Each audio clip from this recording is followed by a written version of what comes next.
قل هو اللہ احد اللہ الصمد لم یلد ولم یولد ولم یکن لہ کفوا احد.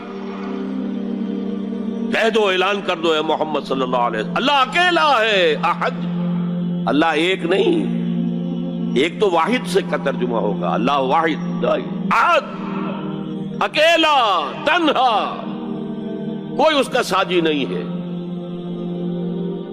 اللہ الصمد، صمد اس کو کہتے ہیں کہ جس کا کوئی سہارا لیا جائے، جس کے سہارے سے کوئی چیز قائم ہو. اللہ قائم بالذات ہے، اپنی ذات سے قائم ہے.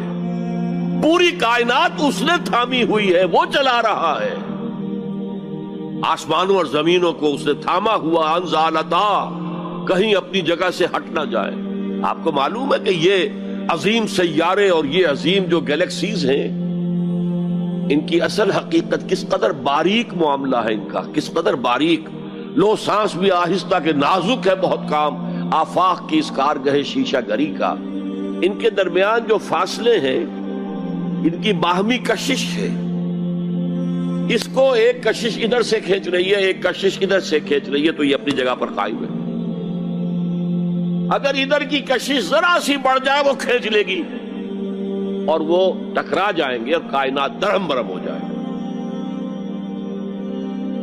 یہ تو توازن ہے. اسی کو کہا سورہ رحمان میں وَوَضَعَ الْمِيزَانَ. لوگوں نے سمجھا میزان سے مراد یہ زمین کی جو میزان جس میں ہم تولتے نہیں.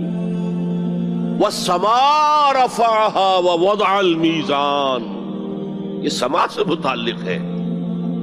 کاسمک بیلنس ہے جس کی وجہ پر یہ کائنات قائم. Cosmic balance.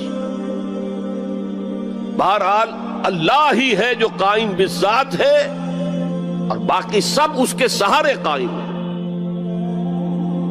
لم یلد ولم یولد، نہ اس نے کسی کو جنا نہ وہ جنا گیا، نہ کوئی اس کے ماں باپ ہے اور نہ کوئی اس کی جورو ہے، نہ اس کی کوئی اولاد ہے. ولم یکن لہ کفوا احد، اور کوئی اس کا ہمسر ہم پلہ نہیں ہے. اس لیے کہ اولاد تو ہم پلہ ہوئی نا. میں نے آپ کو بتا دیا ہے، برہمن کا بیٹا تو برہمن ہی ہوگا، راجپوت کا بیٹا راجپوت ہوگا، سید زادہ سید ہی ہوگا نا. تو یہ اصل میں شرک فی الذات کی نفی پر یہ سورہ مبارکہ اتنی جامع ہے کہ اسے حضور صلی اللہ علیہ وسلم نے سنو سے قرآن، تہائی قرآن کے مساوی ہے. اس لیے کہ ہمارے ایمانیات ثلاثہ ہی ہیں نا، 3 ایمانیات ہیں.